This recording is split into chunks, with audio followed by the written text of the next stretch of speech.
सुनिए डॉक्टर श्याम सुंदर पराशर जी की अनमोल कथा। आज की इस कथा में भक्तों कलयुग का आगमन और परीक्षित द्वारा ज्ञान उपदेश मुख्य बातें हैं जिनको ध्यान से सुने और अपने जीवन में भक्ति को प्रवाहित करें। तो प्रेम से बोलिए श्री राधे राधे। ये चार की कसौटी है आपदा में, विपत्ति में भी जो अपना धैर्य बना करके रखे, अपने धर्म का पालन करे। मित्र की परीक्षा, स्त्री की परीक्षा आपत्ति काल में ही तो होती है। द्रौपदी की इस धर्म निष्ठा पर भगवान रीझ गए। पर देवी ये तुम्हारे बच्चों का हत्यारा भी है। अर्जुन ने कहा मैंने प्रतिज्ञा की है इसको मारने की, छोड़ूंगा नहीं। द्रौपदी ने कहा महाराज मारो दीदस्य जननी गौतमी पति देवता यथा हम व्रतवत्सारता रोदम यश्रु मुखी। द्रौपदी कहती हैं महाराज पुत्र के मृत्यु पर मां को कितनी पीड़ा पहुंचती है उसका मैं अनुभव कर रही हूं। तो जिस पुत्र वेदना से मैं पीड़ित हूं, अब मैं नहीं चाहती कि वही वेदना तुम्हारी गुरु मां को प्राप्त हो गए। तुम्हारा गुरु पुत्र है, इसकी हत्या करोगे तो तुम्हारी गुरु माता पर क्या बीतेगी सोचिए। तुम्हारे गुरुदेव द्रोणाचार्य जी तो महाभारत में देह त्याग कर चुके हैं, तो तुम्हारी गुरु माता तो पति वंचिता हो गई, पति रहित हो गई। अब उस विधवा का एकमात्र यही पुत्र तो सहारा है, इसे भी समाप्त कर दोगे तो उसकी हालत क्या होगी। मारो दीदस्य जननी, इसकी जननी मेरी तरह रुदन न करे, इसलिए एस मुच्यताम, मेरी प्रार्थना है कि आप इसे मुक्त कर दें। सूत जी कहते हैं ऋषियों धर्मम न्यायम सकरुणम निर्व्यलीकम समम महत। 6 विशेषता द्रौपदी के वक्तव्य में सूत जी गिना रहे हैं। पहली विशेषता द्रौपदी जो कह रही है धर्मानुकूल है, उसके धर्म की निष्ठा उसके वक्तव्य में व्यवहार में झलक रही है। उसकी वाणी में न्याय है। न्यायाधीश का न्याय तब बहुत कठिन हो जाता है जब उसका पुत्र ही अपराधी बन के सामने खड़ा हो। उस समय अपने हृदय का पत्थर रख करके सच्चा न्याय दे, तब वो पक्का न्यायाधीश है। द्रौपदी के वक्तव्य में न्याय का दर्शन है, धर्म का दर्शन है, करुणा का दर्शन है। व्यक्ति जब उसके साथ कोई आघात होता है तो फिर वो अपने दुश्मन पर क्या बीतेगी, उसके परिवार का क्या हाल होगा, ये कोई नहीं सोचता। वो शत्रु का सर्वनाश चाहता है जब कष्ट में व्यक्ति होता है। पर द्रौपदी के ऊपर कितना बड़ा वज्रपात हुआ है कि उसके 5 बेटे मारे गए, फिर भी वो हत्यारे के विषय में विचार कर रही है कि इसकी मां पर क्या बीतेगी। कितनी बड़ी करुणा द्रौपदी के हृदय में है। सकरुणम निर्व्यलीकम, द्रौपदी के वक्तव्य में कोई छल कपट नहीं है। द्रौपदी के वक्तव्य में समता है और द्रौपदी के वचनों में महानता है। ये 6 गुण सूत जी ने गिनाए। द्रौपदी के इस व्यवहार से सभी गदगद हो गए, परंतु युधिष्ठिर जी ने कहा देवी द्रौपदी तुम सचमुच महान हो। अर्जुन मैं द्रौपदी के वचनों से सहमत हूं। जो होना था हो चुका, बुरा भला जैसा भी हो हमारे गुरुजी का बेटा है, मेरी आज्ञा है कि इसे छोड़ दो, मारने से कोई लाभ नहीं। इतना सुनते भीमसेन की आंखें लाल, गदा उठा के गरजते हुए बोले कि तुम सब माफ कर दो पर मैं इसको छोड़ने वाला नहीं। हमारे 5 बच्चों को धोखे से इसने समाप्त कर दिया और आप ऐसे दुष्ट पर दया दिखा रहे हो। मैं तो इसे नहीं छोड़ूंगा, भले ही नरक में जाऊं। अब जब भीमसेन ऐसे बोले गरजते हुए, तो अर्जुन ने भी भीम के स्वर में स्वर मिला दिए, भाई मैं भी क्षत्रिय हूं और इसके मारने का मैंने प्रण किया है, द्रौपदी को वचन दिया है कि छोड़ूंगा नहीं, तो मैं क्षत्रिय अपने प्रण से पीछे कैसे हट सकता हूं। अब समस्या खड़ी हो गई, मार दिया जाए कि छोड़ दिया जाए। बोलो राधे राधे। अंत में अर्जुन ने द्वारकानाथ से हाथ जोड़ के कहा, प्रभु ये तो मामला बहुत उलझ गया, अब आप ही करके बता, उपाय समाधान दो कि क्या करूं मैं। भगवान बोले, जब तुम इसे पकड़ के ला रहे थे बांध के, तभी मैंने कहा था इसको यहीं ठिकाने लगा दो। तुमने हमारी मानी नहीं, सुनी नहीं, अब मामला यहां फंस गया तो मैं क्या करूं। बोले, प्रभु कुछ भी करो, इस समस्याओं से आप ही बचा सकते हो। समाधान, ऐसी कोई समस्या नहीं जिसका समाधान आपके पास ना हो। भगवान बोले, सुनो, देखो भाई, धर्म शास्त्र के अनुसार ही काम करना चाहिए।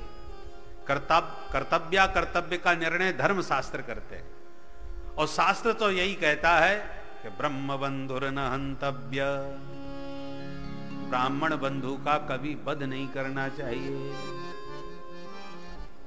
और एक बात बताएं, ब्राह्मण शब्द में जब बंधु शब्द जुड़ता आता है तो अधम वाचक हो जाता है। ब्राह्मण बंधु का मतलब होता है नीच ब्राह्मण, पतित ब्राह्मण। इसलिए ब्राह्मण बंधु शब्द है ना, संस्कृत की दृष्टि से ये निम्न ब्राह्मण के लिए प्रयोग किया जाता है। और इसे कहते हैं ब्रह्म बंधुर न हंतव्य। ब्राह्मण बंधु का मतलब कितना भी नीच ब्राह्मण क्यों ना हो, फिर भी उसका वध करना निषिद्ध है। कितना भी पतित हो, ब्राह्मण को मारना नहीं चाहिए। अर्जुन ने कहा, तो छोड़ दूं, मेरी प्रतिज्ञा का क्या होगा। भगवान बोले, नहीं, क्षत्रिय हो, किसी भी हालत में अपना प्रण मत त्यागना, कुछ भी हो जाए प्रतिज्ञा को भंग न करना। अर्जुन ने कहा, जय हो सरकार, आप हमको सुलझा रहे हो कि उलझा रहे हो। ये दोनों बातें कैसे संभव हो सकती हैं। भगवान बोले, शास्त्र ने जो कहा है वही करना चाहिए, क्षत्रिय को अपने वचन का पालन करना चाहिए, जरूर करना। पर शास्त्र ने कहा है ब्राह्मण को कभी नहीं मारना चाहिए, इसलिए बिल्कुल मत मारना। ये टेढ़ी टांग वाले के सब काम टेढ़े ही हैं। और अर्जुन भी पक्के चेला हैं, गीता का ज्ञान प्रारंभ में ही लेके बैठे हैं, और आज उसकी परीक्षा भगवान ले रहे हैं। अर्जुन को तुरंत गीता का सूत्र याद आ गया, संभावितस्य चा कीर्ति मरणादतिरिच्यते। माननीय पुरुषों का अपमान ही मृत्यु होता है, उन्हें मारने की जरूरत नहीं पड़ती। व्यवहार में हम लोग प्रयोग भी करते हैं, उनकी राजनीतिक हत्या हो गई, माने अब राजनीति में उनको कोई नहीं पूछता, माने समाप्त हो गए। उसी प्रकार ब्राह्मण जिसका आप हमेशा सम्मान आदर करते रहे हो, उसको यदि धक्का मार करके अपमानित करके भगा दो तो वो जीते जी मर गया।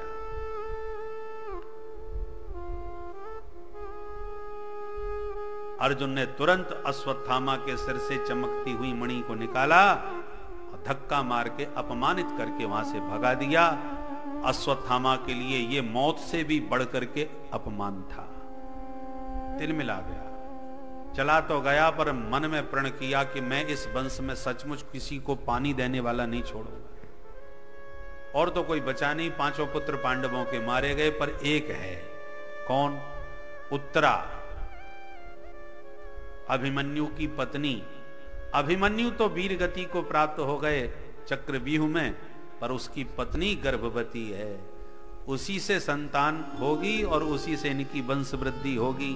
उसे नष्ट किया तो सारा वंश समाप्त। और अश्वत्थामा ने सीधा ब्रह्मास्त्र प्रयोग कर दिया उत्तरा के गर्भ को नष्ट करने के लिए। और इधर भगवान पांडवों से विदा मांगने लगे, भैया अब आप अपना घर संभालो, हम चले अपनी द्वारका संभालें, बहुत दिन हो गए आपके बीच। यथा योग्य मिलकर के भगवान पांडवों से विदाई लेकर के चलने के लिए जैसे ही रथारूढ़ हुए, रथ में बैठने ही वाले थे कि भीतर से भागती हुई उत्तरा भगवान के चरणों में गिर पड़ी। पाहि पाहि महायोगिन देव देव जगतपते नान्यम त्वदभयम पश्ये यत्र मृत्यु परस्परम। पाहि माम रक्ष माम, हे द्वारकानाथ मेरी रक्षा करो। ध्यान से प्रभु ने देखा, क्या हुआ? अरे पांडवों की कुलवधू, क्या हुआ देवी? बोले प्रभु मुझे आज आपके अतिरिक्त अपना कोई रक्षक नजर नहीं आ रहा। इसी को कहते हैं अनन्य शरणागति। भगवान शरणागत की रक्षा करते हैं, किंतु कब? जब शरणागति अनन्य हो। अनन्य का मतलब भगवान के अतिरिक्त किसी को भी अपना सहारा मत बनाओ। हम भगवान को प्रणाम भी करते हैं, त्वमेव सर्वम मम देव देवा, वाणी से तो कहते हैं, पर मन में कहीं ना कहीं ये धारणा रहती है, अरे 5 लाख पड़े हैं या 5 करोड़ हमारे पास हैं, हमें किसी के सामने हाथ पसारने की जरूरत नहीं है। इसका मतलब भगवान कहते हैं इसको मेरी जरूरत नहीं, इसको तो अपने धन पर विश्वास है कि हमारा अमुक मित्र है, अमुक पुत्र है। तो जब तक किसी अन्य का आश्रय आपके मन में है कि वो मुझे संभालेगा, वो मेरी सहायता करेगा, तो अनन्यता समाप्त हो जाती है। भगवान कहते हैं जो एकमात्र मुझको ही अपना सब कुछ मानता है, रक्षापेक्षा मपेक्षते। भगवान कहते हैं मैं रक्षा करता हूं, पर कोई रक्षा के लिए मेरी अपेक्षा तो करे। द्रौपदी ने भगवान को पुकारा, किंतु कब पुकारा? जब सबका सिर नीचे लटक गया। पितामह भीष्म को देखा, उनका भी मुंह लटका। गुरुदेव को देखा, उनका भी मुंह लटक गया। 5 पतियों को देखा, उन सबके भी मुंह लटक गए। तब द्रौपदी ने द्वारकाधीश को याद किया।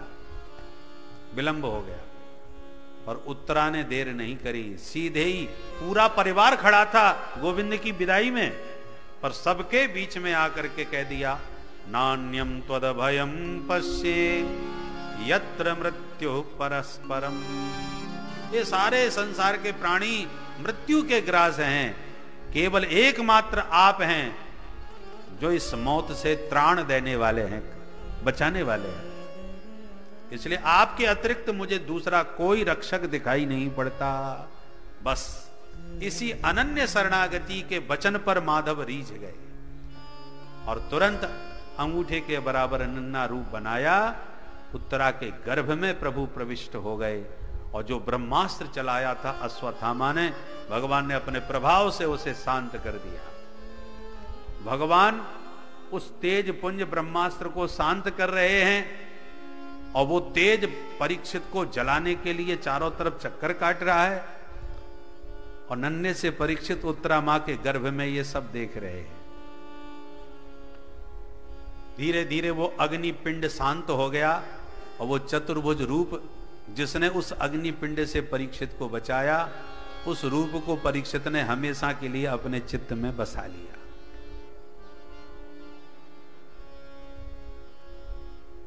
परीक्षित के मन में सदा ये भाव बना रहा कि वो कौन था 4 हाथ वाला जिसने मां के पेट में मेरी अग्निपिंड से रक्षा की थी।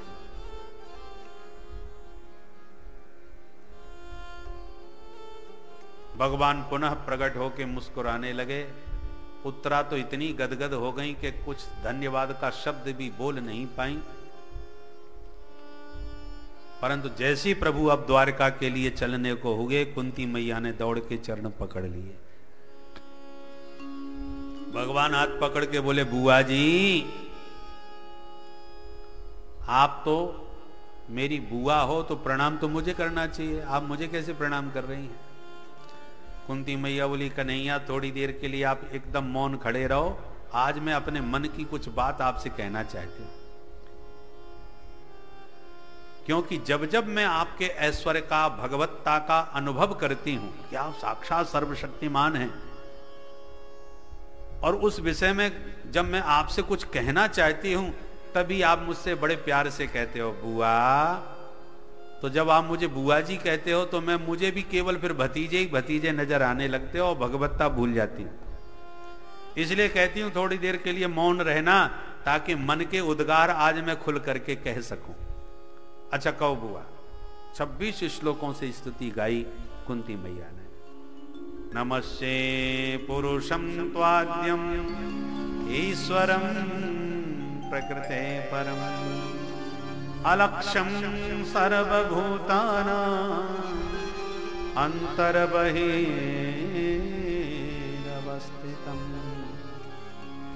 कृष्णाय वासुदेवाय देवकी नंदनाय च नंदगोपकुमाराय गोविंदाय नमो नमः।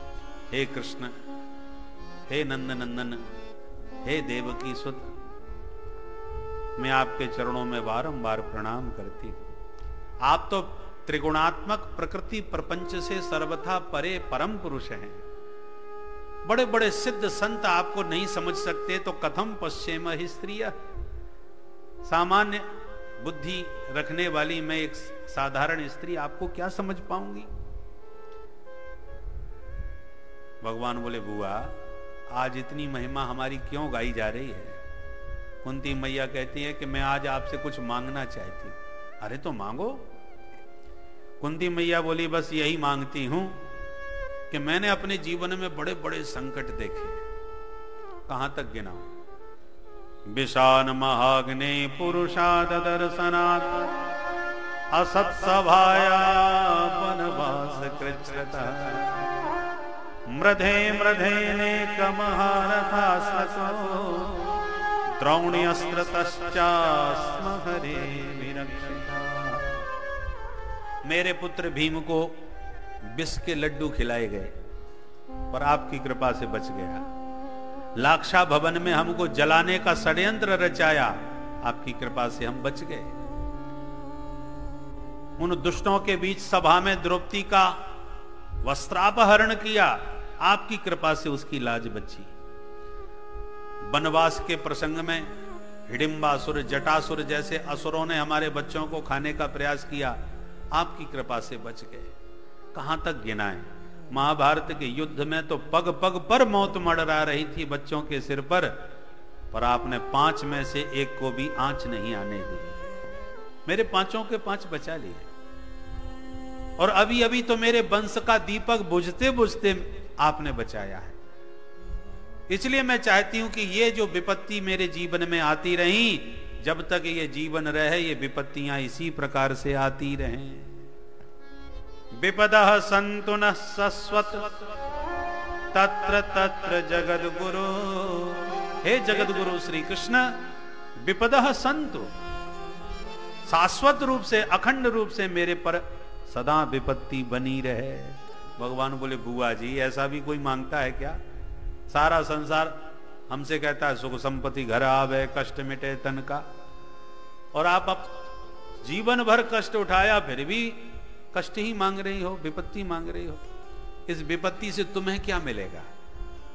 कुंती कहती हैं भवतो दर्शनम यत् स्यात् अपुनर्भव दर्शन। हे प्यारे, जब विपत्ति आती है तो आपकी याद उतनी ही तीव्र आती है। विपत्ति जितनी प्रबल होती है भगवान की याद भी उतनी प्रबल होती है। सामान्य कष्ट हो तो सामान्य याद आएगी, परंतु यदि संकट बहुत प्रबल हो तो आप अनुभव करें उतनी प्रबल याद आती है। हे ठाकुर जी महाराज अब तो आप ही बचाओ। जब प्राण संकट में हो तब देखो ठाकुर जी कितने याद आते हैं।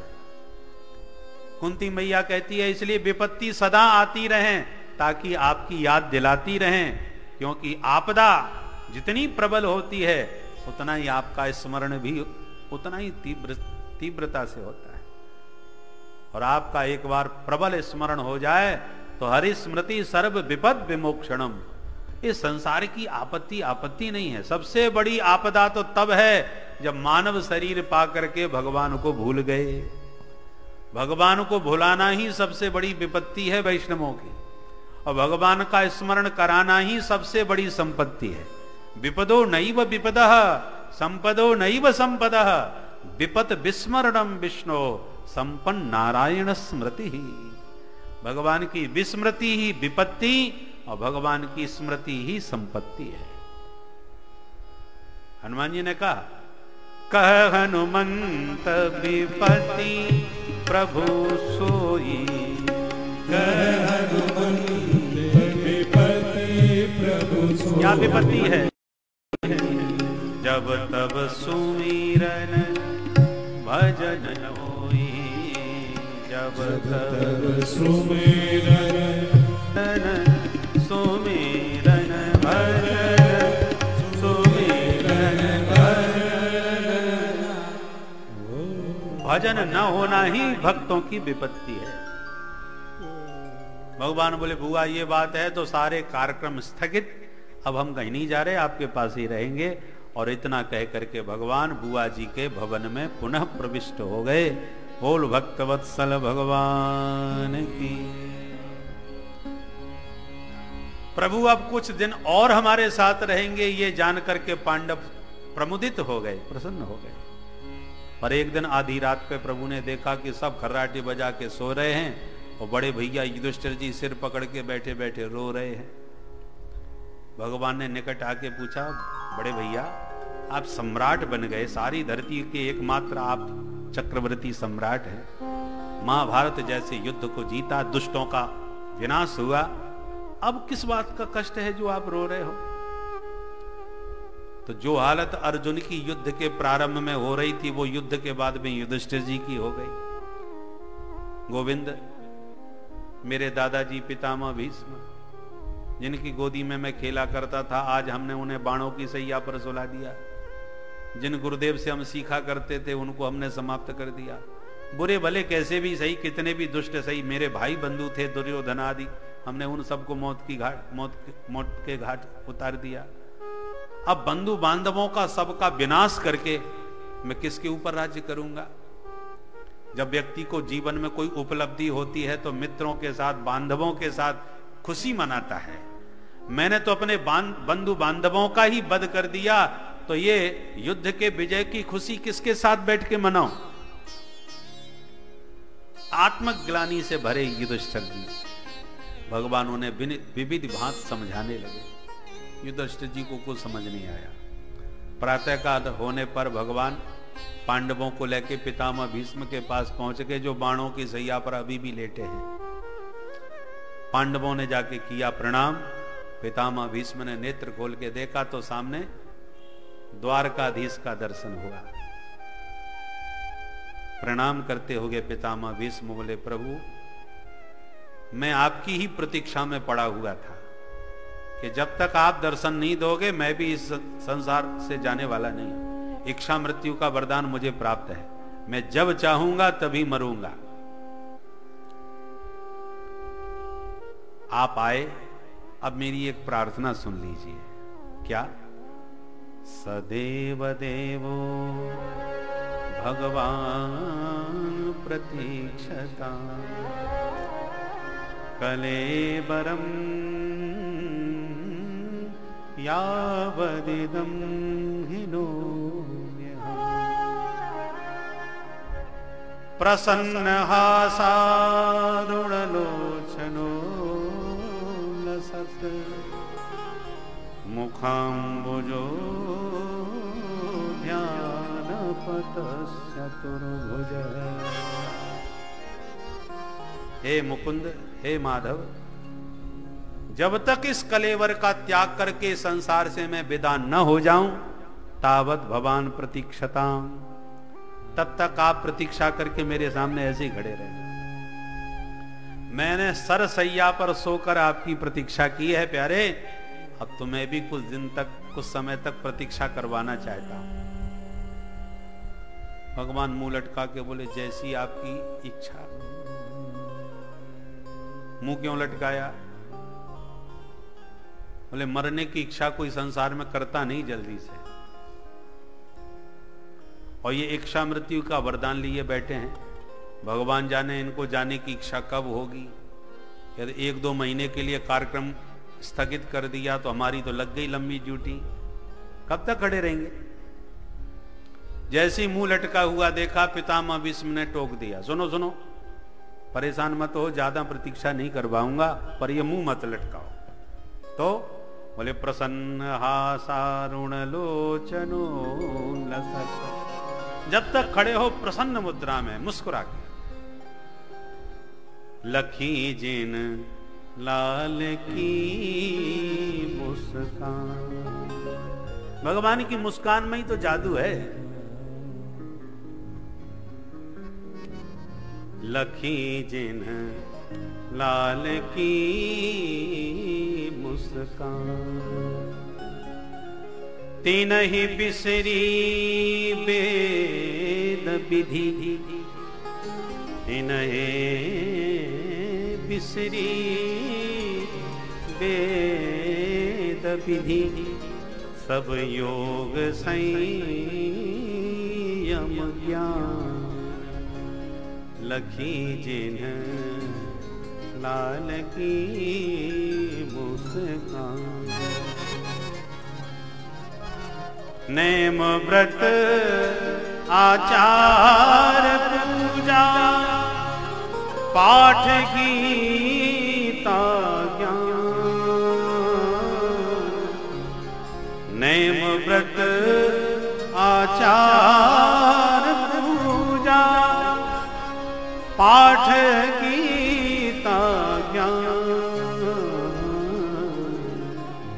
लखी जिन लाल की मुस्कान। एक बार माधव की मधुर मुस्कान जिसने निहार ली, सब गीता का ज्ञान धरा रह जाता है। देह का ही भान नहीं रहता, खान पान का ध्यान नहीं रहता, ये हालत हो जाती है। मनमोहन जाकी दृष्टि परत, एक बार माधव की दृष्टि जिसके ऊपर पड़ जाए, उस दीवाने का हाल क्या होता है। मनमोहन जाकी दृष्टि परत, ताकी गति होत है और मनमोहन जाकी दृष्टि परत, ताकी गति होत है और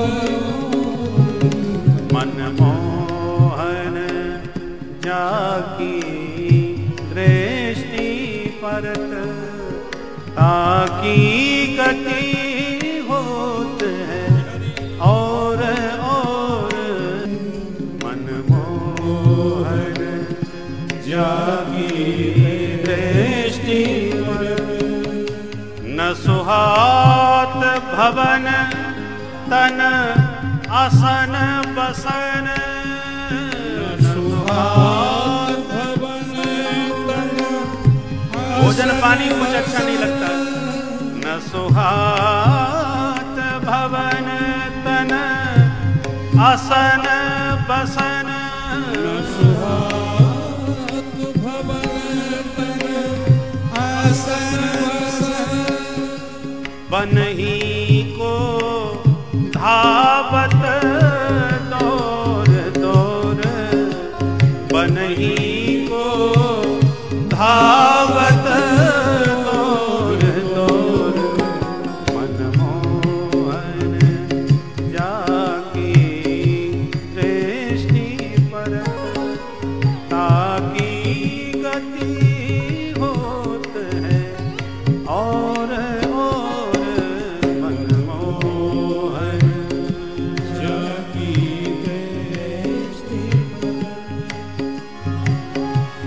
उसको न तो भवन अच्छा लगता है, न भोजन अच्छा लगता है, न कपड़े अच्छे लगते हैं, उसे संसार में कुछ भी अच्छा नहीं लगता है।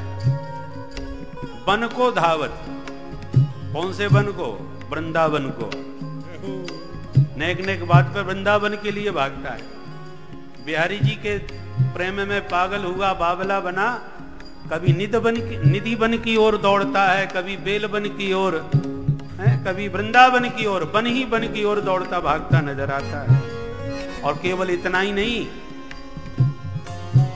नहीं परत धीर हिय परत पीर, नहीं धरत धीर हिय परत पीर, नहीं धरत धीर हिय परत पीर, नहीं धरत धीर हिय परत पीर, व्याकुल भय भटकत ठोर ठोर, व्याकुल भय भटकत ठोर ठोर, मनमोहन जाकी दृष्टि परत, आकी गति होत है और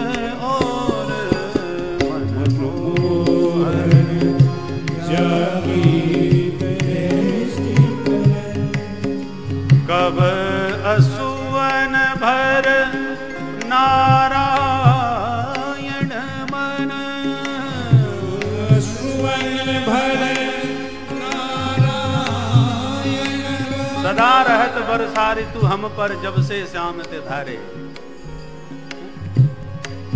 गोपियों जैसी हालत, नयन से निरंतर बरसात होती रहती है। पावस ऋतु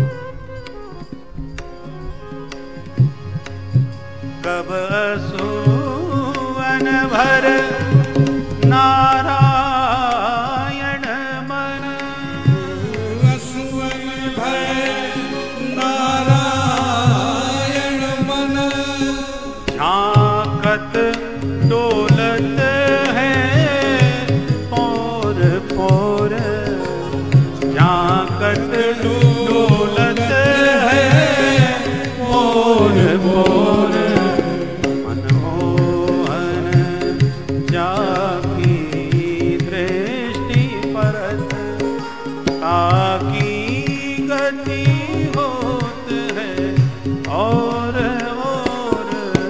मनमोहन जाकी दृष्टि परत, मनमोहन जाकी दृष्टि परत, मनमोहन जाकी दृष्टि परत। बोल बंसी वाले की जय। तो पितामह भीष्म कहते हैं, प्यारे मुंह मत लटकाइए, थोड़े मुस्कुराते हुए आइए, ताकि आपकी मुस्कान से इस देह की समस्त पीड़ा समाप्त हो जाए। माधव मुस्कुराने लगे और उस मुस्कान का अवलोकन करते ही पितामह भीष्म को देह का सारा कष्ट दूर हो गया। पितामह भीष्म को लगा कि प्रभु से अब अधिक प्रतीक्षा कराना ठीक नहीं। तब बहुत प्यारी स्तुति गाई। 11 श्लोकों में पुष्पताग्रा छंद के द्वारा यह दिव्य स्तुति गाई गई है। आइए हम भी मिलकर के गाएं।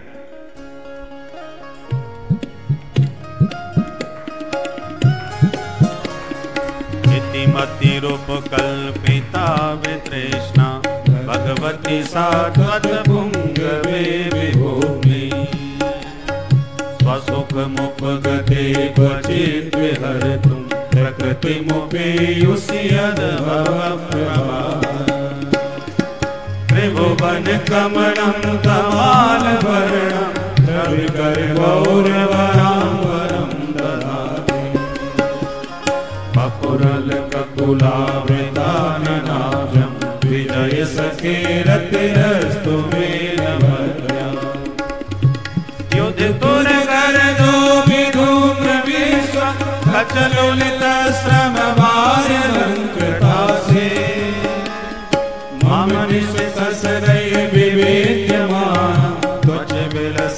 कवचे तो कृष्ण आत्मा सपति सखी बचो निसम्य मध्य निज परयोर्वलयोरथं निवेश्य सिद्धवति परिश्रेणिकायुरक्षिणा रतवति पार्थ सखे रतिर्ममास्तु व्यपहित कृतनामुखं निरीक्ष्य स्वजनवधाभिमुखस्य दोषबोध्या गोमतिमहरदात्मविद्यया यस्य चरणरतिः परमस्य तस्य भेस्तो स्वनिगममपहाय मत्प्रतिज्ञा व्रतमधिकर्तुमवाप्तो रथस्थः धृतरथचरणोऽभयाचलन् गुरु हरिर्वहन्तुमिमं यतोत्तरीयः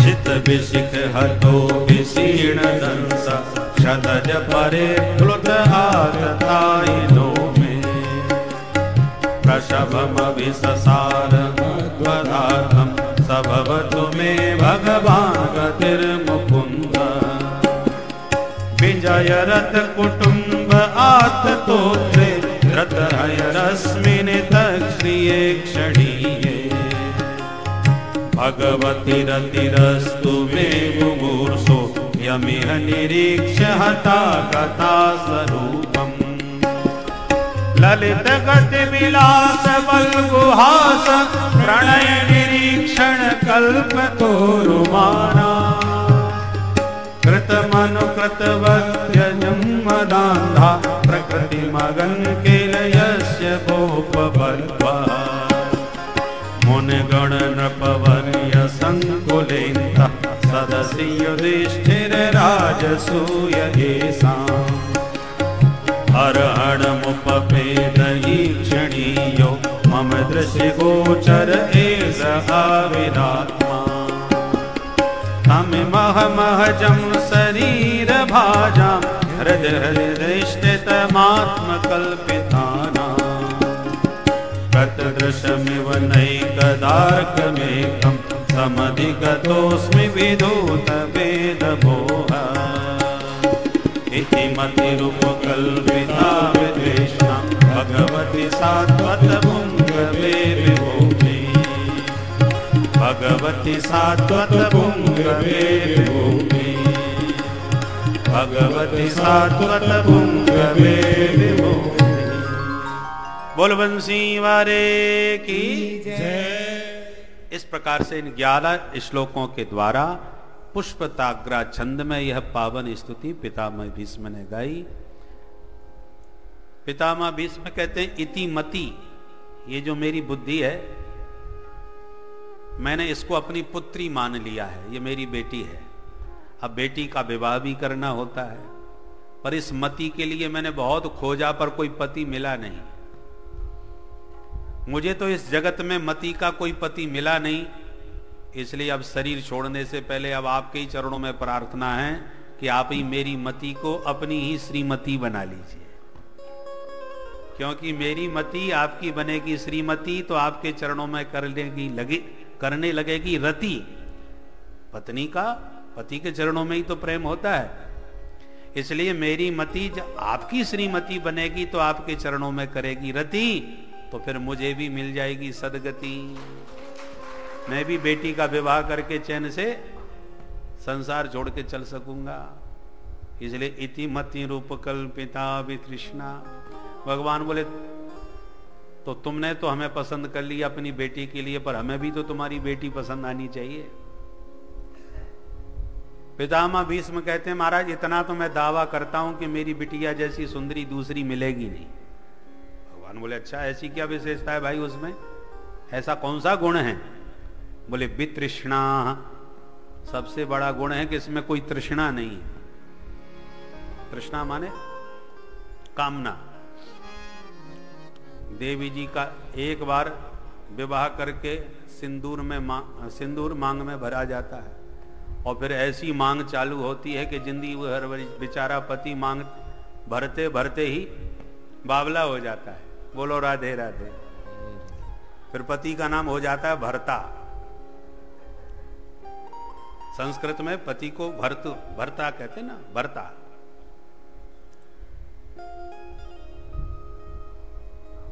तो तात्पर्य यह है कि जिसमें तृष्णा अधिक होती है वो उस तृष्णा की पूर्ति कर पाना बड़ा मुश्किल होता है पति के लिए।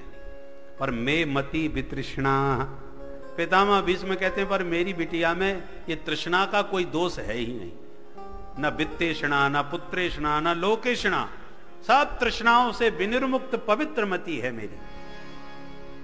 अन्यथा संसार में ऐसी कौन बुद्धि है जिसमें कोई तृष्णा ना बैठी हो। सुत बेत लोक ईषणाती, सुत बेत लोक, तीन तृष्णा है।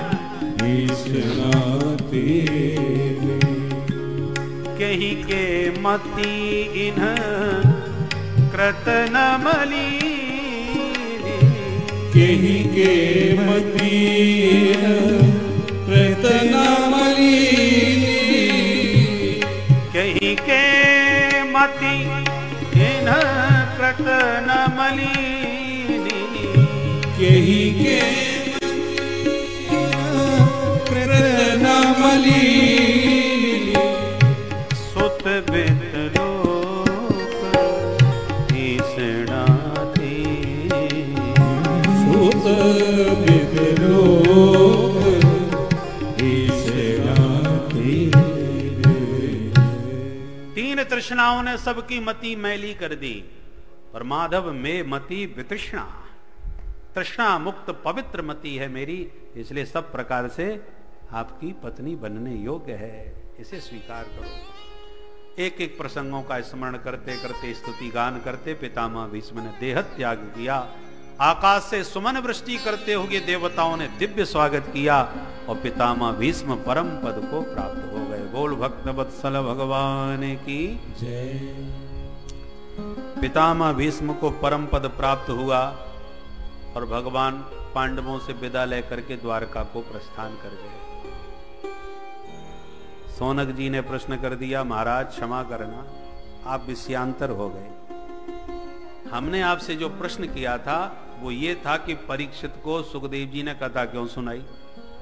सो आप परीक्षित के बारे में बताते बताते न जाने कहां चले गए, परीक्षित की तो बातें ही भूल गए। परीक्षित का क्या हुआ वो तो बताओ। तब सूत जी को याद आई, वक्ता कभी कभी बह जाता है तो सजग श्रोता सावधान कर देते हैं, महाराज वो आप अपनी बात अधूरी छोड़ गए, उसे तो पूरा करो। प्रश्न कौन करेगा? जो सुबुद्ध श्रोता होगा। तो सौनक जी तो बड़े प्रबुद्ध श्रोता है, पूछ दिया महाराज परीक्षित का क्या हुआ। तब सूत जी को याद आया और बोले, महात्माओं मैं तो कृष्ण कथा में थोड़ा बह गया था, परीक्षित की बात ही बताना भूल गया। अब सुनो ध्यान से। मां के गर्भ में भगवान ने उत्तरा के गर्भ में जाकर के परीक्षित की रक्षा करी। समय पाकर के बालक का जन्म हुआ, जात कर्म संस्कार हुए, ब्राह्मणों ने नाम रखा विष्णुरात। परीक्षित का जन्म का नाम विष्णुरात। विष्णुरात का मतलब विष्णुना रातः दत्तः इति विष्णुरातः। भगवान विष्णु ने, नारायण ने इसको दान किया है, दिया है। रादाने धातु है, राति माने ददाती, तो विष्णुरात माने भगवान नारायण का दिया हुआ। सुखदेव जी का नाम है ब्रह्मरात, परीक्षित का नाम है विष्णुरात, और दोनों को ही भगवान ने मां के गर्भ में दर्शन दिए हैं। परीक्षित को दर्शन दिए और सुखदेव जी को मां के पेट में ही तो दर्शन दिए। इसलिए श्रोता वक्ता दोनों ही जो श्रीमद् भागवत के हैं, मां के गर्भ में ही गोविंद का दर्शन के कृपा का कवच पहन के आए हैं। इसलिए संसार की माया का कोई प्रभाव इन दोनों के ऊपर नहीं पड़ा।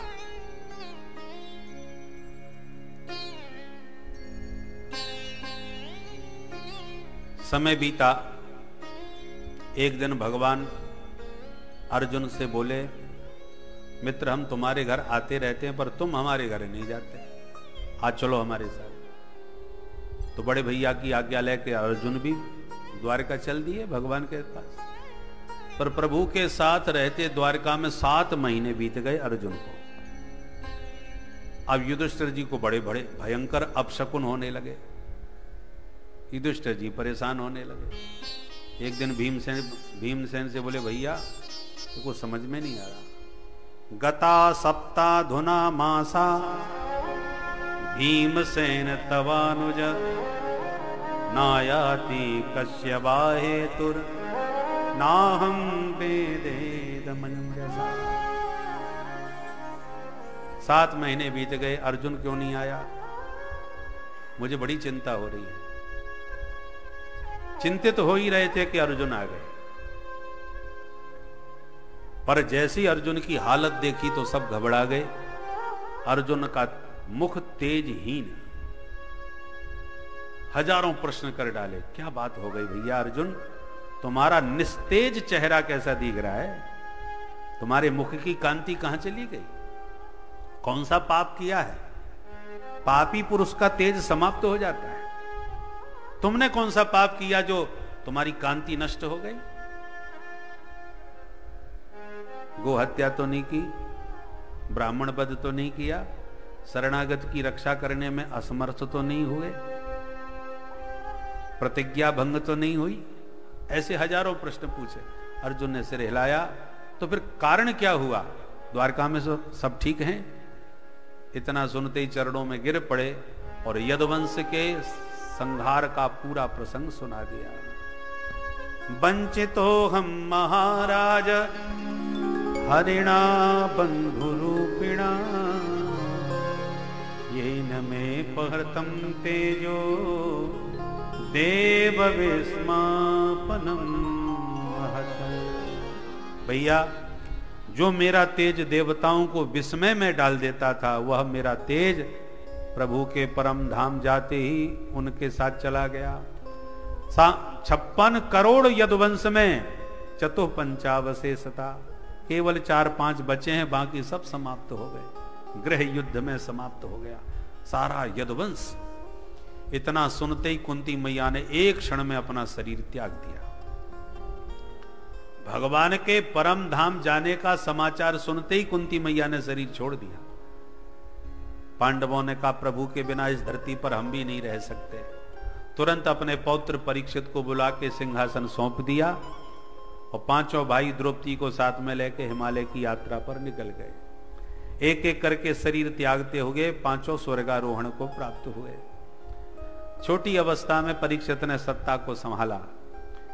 एक दिन अपने राज्य का निरीक्षण करके छद्म भेष निरीक्षण करने के लिए निकले। छद्म भेष से राजा को कभी भेष बदल के प्रजा के बीच में जाना चाहिए, तभी वास्तविकता का पता चलता है कि प्रजा में क्या चल रहा है।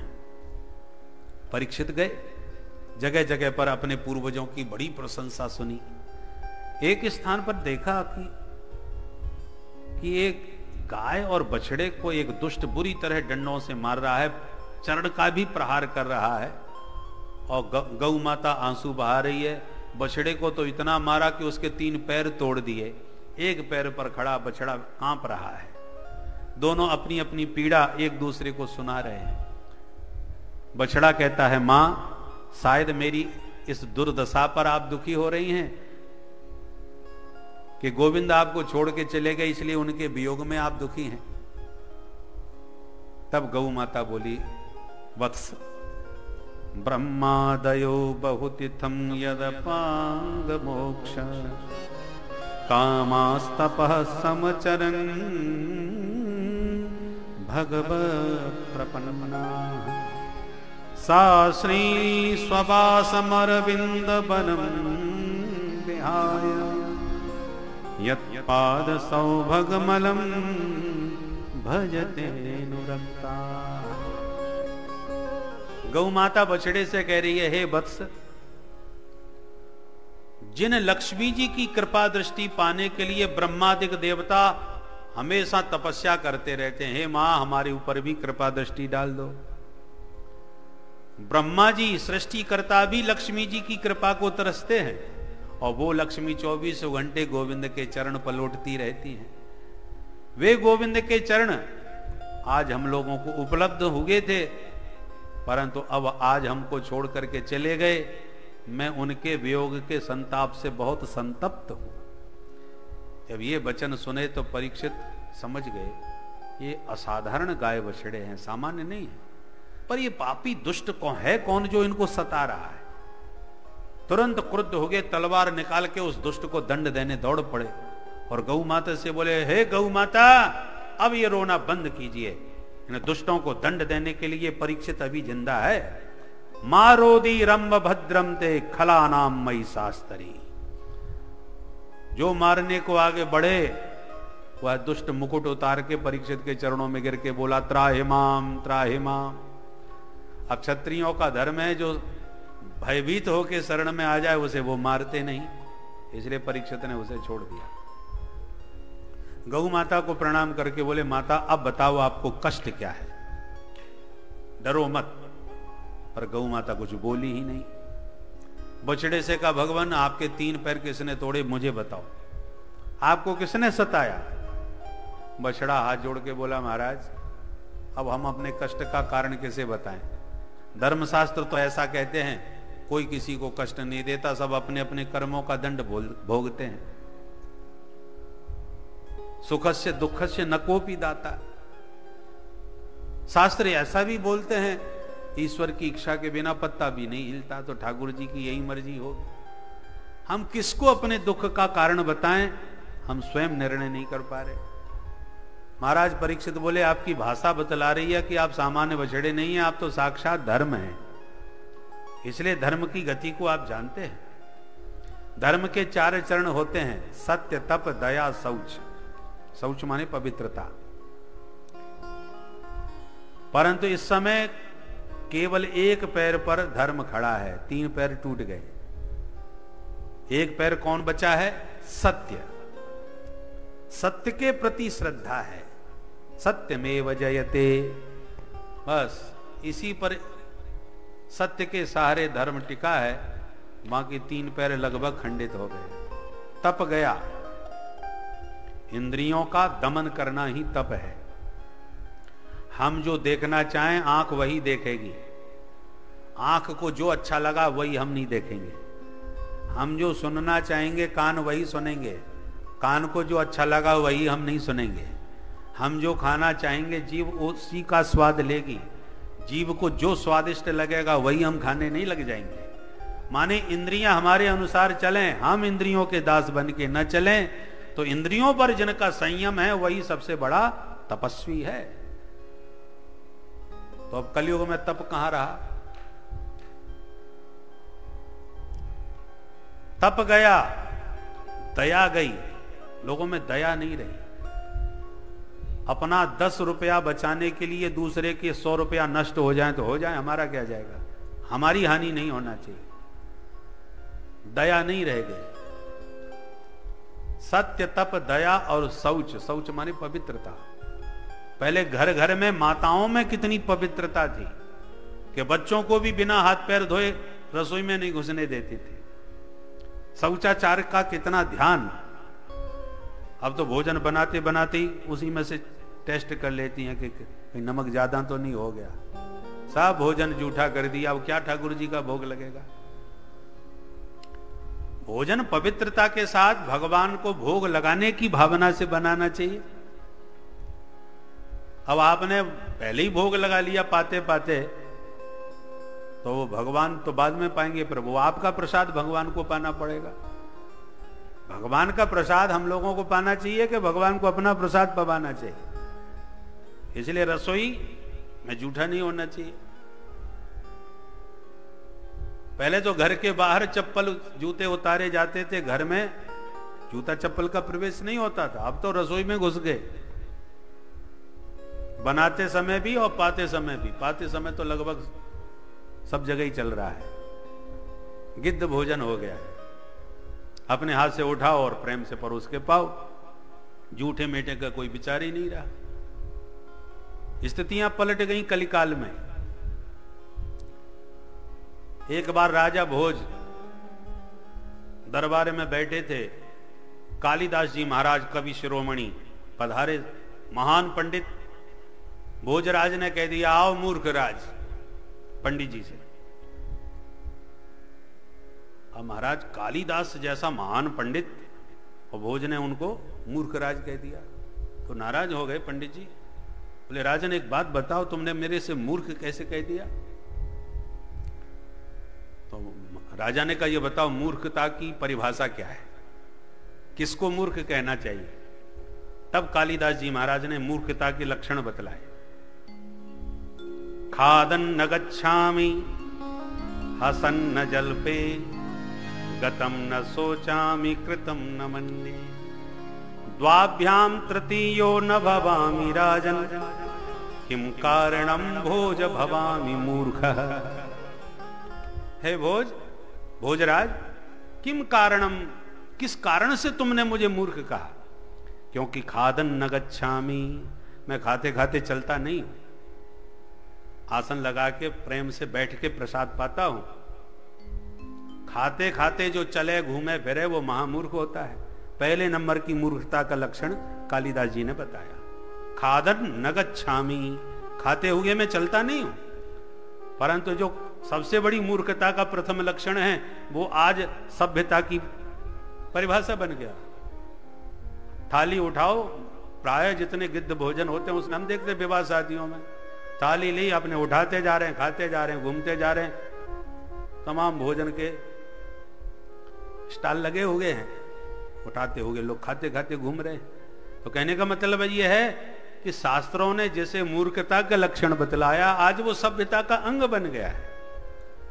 एक जमाना था कि लोग बैठ करके पाते थे, पंगत में परोस परोस के लोग पवाते थे, दुराग्रह पूर्वक खिलाते। अरे नहीं साहब, एक तो जलेबी लेनी पड़ेगी, वो खाने का स्वाद अलग ही था। और कभी कभी तो पता चला रायता खत्म होने वाला है, जब देखा रायता आ रहा है तो पहली दोना साफ कर लिया, हाँ भाई जरा डालता जा। वो खाने का अलग स्वाद था। अब तो मर्जी पड़े, हाँ खा लिया भोजन, बोले पा लिया, पाया कि नहीं पाया वो भगवान जाने। पता चला लाइन लगी, अभी जहां जो वस्तु आप पाना चाहते हो वो लाइन में लगो। तो विचित्र स्थिति हो गई, बड़े बड़े धनवानों को लाइन में लगते हुए पाते देखा। तो कहने का मतलब यह है कि शौचाचार माने पवित्रता लगभग लुप्त प्राय हो गई है, समाप्त प्राय हो गई। तो धर्म के 3 अंग बिल्कुल टूट गए। एक अंग, एक चरण, सत्य के सहारे धर्म टिका है। महाराज परीक्षित पहचान गए कि आप साक्षात धर्म हैं और ये साक्षात धरा, धरती माता, जो गाय बन करके गोविंद के वियोग में दुखी हो रही हैं। भगवान धरती पर पधारे तो उनके अंग संग से धरती माता गदगद थी कि मेरे प्रियतम प्रेमास्पद प्रकट होकर के पधारे हुए हैं, इसलिए पुलकित रहती थी। वृंदावन धाम में गिरिराज की तलहटी में आज भी भगवान के चरण चिन्ह देखने को मिल जाते हैं। भगवान स्वपद रमण किए हैं वृंदावन में, ब्रज में नंगे पैर घूमते थे। मैया खूब कहती थी, कन्हैया बेटा तू गैयन के पीछे भाग दो, डोले जंगल में कांटे चुभ जाते होंगे, बढ़िया जूता चप्पल पहन के जायो कर।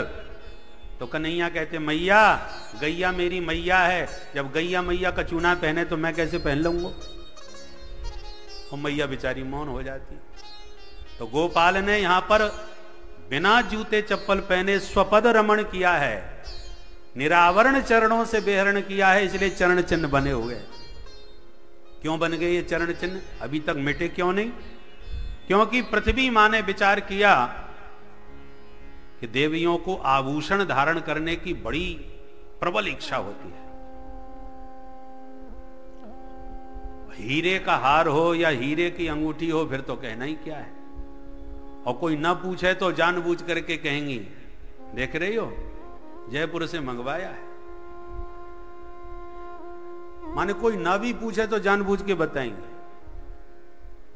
एक बार एक देवी जी ने बढ़िया हीरे जड़े सोने के कंगन बनवाए हाथ में, परंतु बेचारी का किसी ने भी एक बार नहीं कहा कि कंगन बड़ी जोरदार है। अब कोई देखे, किसी का ध्यान ही ना जावे। अब वो बार बार कोशिश करे, हर बात में दिखावे, जरा इधर आई हो, जार-मूर के कंगन बजावे, हाथ हिलावे, और कोई ध्यान ही ना देवे। अंत में उसने अपनी झोपड़ी में आग लगा दी। अब जैसी झोपड़ी में आग लगी तो गांव और आसपास के मोहल्ले के सब लोग दौड़े पानी लेकर के। अरे आग बुझाओ, ले पानी, दौड़े। अब वो बार बार कहे उधर डालो, इधर फेंको, देखो इधर आग ज्यादा है। जानबूझ करके यूं बार बार हाथ दिखावे, तब एक का ध्यान गया, अरे कंगन तो तेरे बड़े सुंदर हैं, ये तूने कब बनवाए? बोले बाबरी पहले पूछ लेती तो झोंपड़ी में आ गई क्यों लगती। तो देवियों को बड़ा शौक होता है कि हमारे आभूषणों की कोई तारीफ करे, प्रशंसा करे। पहनना तब उन्हें सार्थक लगता है कि हाँ कोई अच्छा पहना हमने। तो पृथ्वी माता ने कहा मैं रत्न गर्भा हूं, सारे रत्न आभूषण मैं ही पैदा करती हूं अपने गर्भ से, तो मैं कौन सा आभूषण पहनूं भाई? ये सारे आभूषण तो मेरे से उत्पन्न हैं। जितनी भी धातुओं के, ये सब पृथ्वी से ही तो उत्पन्न होती हैं, सोना चांदी आदि। तो जब प्रभु ने प्रकट होकर लीला करी, विचरण किया, स्वपद रमण किया, तो जहां जहां प्रभु के चरण पड़े पृथ्वी मां ने उसी को आभूषण समझ के हृदय में धारण कर लिया। तो जहां भी भगवान के चरण चिन्ह पृथ्वी पर देव वृंद देखते हैं, ऋषि मुनि देखते हैं, वे ही पृथ्वी माता की महिमा गाते हैं। धन्य है ये ब्रज वसुंधरा जहां पर प्रभु के पग चिन्ह विभूषित हो रहे हैं। देव की सुत पदाम्बुज लब्ध लक्ष्मी,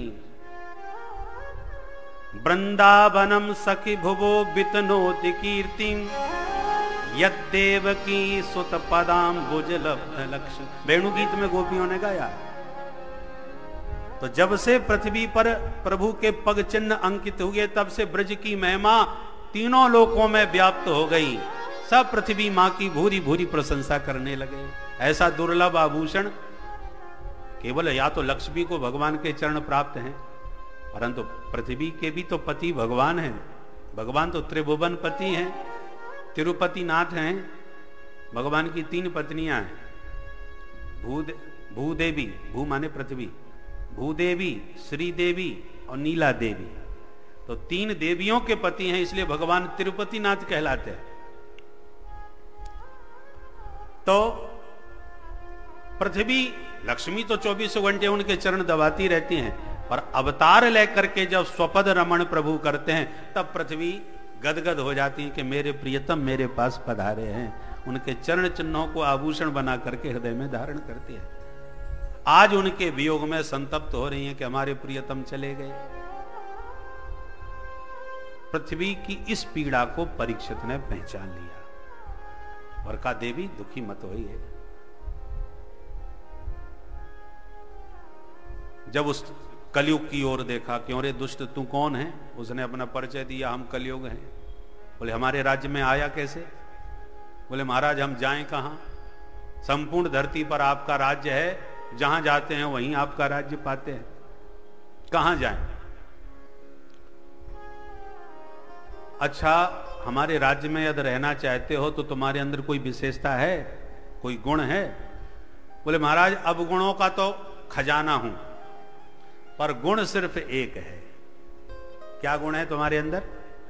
बोले यत् फलम नास्ति तपसा न योगेन समाधिना तत्फलम लभते सम्यक् कलौ केशव कीर्तना। अन्य युगों में जो कठोर तपस्या करके, यज्ञ करके, दान करके लोग पुण्य कमाते थे, वह सारा फल केवल हरि नाम संकीर्तन से कलिकाल में उपलब्ध हो जाता है। ये मेरे अंदर विशेषता है। बस परीक्षित इसी गुण पर रीझ गए। भाई तुम्हारा गुण तो बड़ा प्यारा है, तपस्या करना बहुत कठिन, यज्ञ करवाना बड़ा कठिन, पर भगवान का नाम लेने में क्या कठिनाई है? कुछ भी नहीं। और एक और आरक्षण मिला है कलयुग को। आरक्षण क्या मिला भगवान के द्वारा? बोले मानस पुण्य हो नहीं पापा।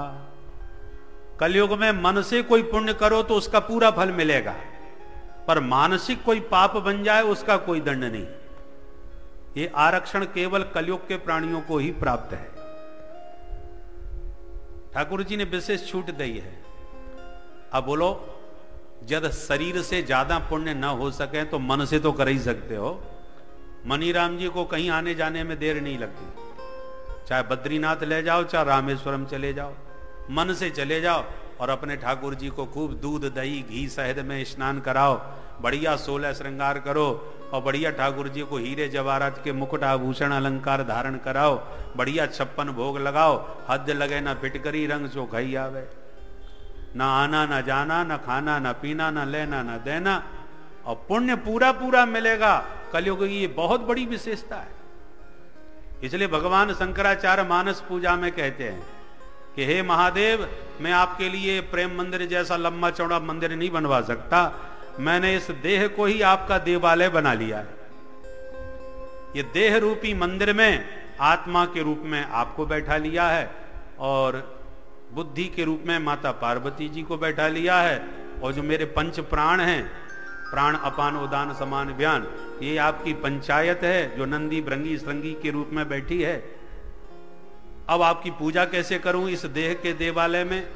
तो दिन भर जो मैं बोलता हूं यही आपकी स्तुति है, दिन भर मैं जो खाता हूं यही आपके पूजन की सामग्री है जो भीतर चढ़ा रहा हूं। तान दुपट्टा सोता हूं यही आपकी समाधि लगाता हूं, दिन भर मैं घूमता डोलता हूं यही आपकी परिक्रमा लगाता हूं। इसलिए इस देह से जितने भी मैं कर्म करता हूं, हे महादेव, वो सब आपकी ही आराधना है। बोलो कितनी बढ़िया बात है। आत्मा त्वं गिरिजामति सहचरा प्राणा शरीरम गृहम पूजाते विषयोपभोग रचना निद्रा समाधि स्थिति संचार पदयो प्रदक्षिण विधि स्तोत्राणि सर्वा गिरो यद यद कर्म करोमि तत्तदखिलम् शंभो तवाराधनम्। इसलिए कलयुग में बहुत विशेषताएं हैं, इस विशेषताओं का लाभ उठाना चाहिए। कृतादिषु प्रजा राजन कलौ इक्षन्ति संभवम। सतयुग द्वापर त्रेता के प्राणी प्रभु से प्रार्थना करते हैं कि हे प्रभु, हमें तो कलिकाल में पैदा करना, कलयुग में जन्म देना, ताकि इतने लंबी परीक्षा ना देनी पड़े। सतयुग में तो बड़ी बड़ी कठोर परीक्षा लेते थे भगवान। मोरत ध्वज को अपने बेटे के सिर पर आरा चलाना पड़ा, हरिश्चंद्र को सब कुछ बेचना, सबको त्याग करके बेचारे को मरघट में बैठना पड़ा। देखिए जरा इतिहास उठा के कैसी कैसी कठोर परीक्षाएं राजा महाराजाओं ने दी। अब कलयुग में ऐसी परीक्षा होने लग जाए तो सब माला झोली जमुना जी में बहा के चले जाएं। ठाकुर जी के हमने तो दूर से ही हाथ जोड़ लिए। विद्यालय में कोई एडमिशन नहीं लेगा यदि इतनी कठोर परीक्षा हो जाए, जैसे आजकल संस्कृत विद्यालयों की हो रही है। यह सख्ती कर दी जाए कि बिल्कुल एक अक्षर की कोई नकल नहीं करेगा तो पता चला कि विद्यालय ठप्प हो गए, कोई पास ही नहीं हो पा रहा। तो फिर प्रोफेसरों को, अध्यापकों को भी थोड़ी सी शिथिलता करनी पड़ती है। ठीक है, कोई नकल करके ही सही पास हो जाएगा तो कम से कम नाक तो बच जाएगी, हमारी इज्जत बच जाएगी। ऐसे ठाकुर जी को लगता है कि कठोर परीक्षा ली तो कलयुग में कोई भजन नहीं करने वाला, तो ठाकुर जी भी शिथिल हो जाते, चलो जैसे भी बने भजन करो भाई। भाय को भाय अनख आलस हो, कैसे भी जपो, नाम जपत मंगल दिस दस हो। जैसे सरकारी नौकर हैं, नौकरी कैसे करते हैं सब जानते हैं। बस कुर्सी पर जाके बैठ जाओ, फिर बैठे बैठे अखबार पढ़ते रहो, भले ही काम करो या ना करो पर वेतन पूरा मिलेगा। उसी प्रकार भगवान के एक बार भक्त बन जाओ, शरणागत हो जाओ, दीक्षित हो करके माथे पर तिलक लगा के, गले में कंठी लगा के, हाथ में माला लेकर के भजन करने लग जाओ। भले ही 1 मिनट भी भजन न बनता हो, भले ही 1 मिनट को भी मन न लगता हो, पर ठाकुर जी कहते हैं ऑन ड्यूटी तो है। ड्यूटी तो भाई पूरा दे रहा है। काम न करने वाले भी कर्मचारी को वेतन तो सरकार देती है। तो जब ये संसार की सरकार इतनी उदार है कि एक बार नौकरी पर जो आ गया उसे वेतन भरपूर मिलता है, काम न करने पर भी, तो वो भगवान तो ऐसो को उदार जग माही, भगवान तो परम उदार है। क्या वो उनकी ड्यूटी हम देंगे, उनका भजन करेंगे तो क्या वो हमारे ऊपर करुणा कृपा नहीं करेंगे? पर कम से कम ड्यूटी तो दो भाई। आप ड्यूटी पर ही नहीं जाओगे तो सरकार निकाल देगी। काम भले ही मत करो पर ड्यूटी तो दो। उसी प्रकार मन लगे या न लगे पर भजन तो करो। वेश तो धारण करो। तो ठाकुर जी निश्चित रूप से कृपा करते हैं। भगवान तो करुणा वरुणालय हैं। तो भगवान की यह कृपा कलयुग के प्राणियों पर विशेष है। इस विशेषता पर परीक्षित रीझ गए और कलयुग को 4 स्थान दे दिया। द्यूतम पानम स्त्रियः सूना, 4 स्थान जहां जुआ खेला जाता हो, जहां मदिरा पान किया जाता हो, जहां दुराचार व्यभिचार होता हो और जहां जीव जंतुओं की हिंसा होती हो, मारा काटा जाता हो जानवरों को, ये 4 जगह पर तुम अपना डेरा जमा लो। तो कलयुग के कुत्सित प्रभाव से बचना हो तो इन 4 चीजों से बच के रहो। कलयुग का कोई प्रभाव आपके ऊपर नहीं पड़ेगा। जहां ये 4 में से एक आया तो कलयुग पूरा प्रभाव अपना आपके सिर पर डाल देगा।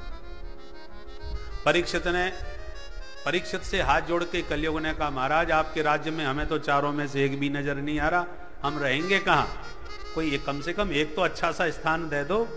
एक गुण तो मेरे अंदर अच्छा था ही, क्या चाहते हो?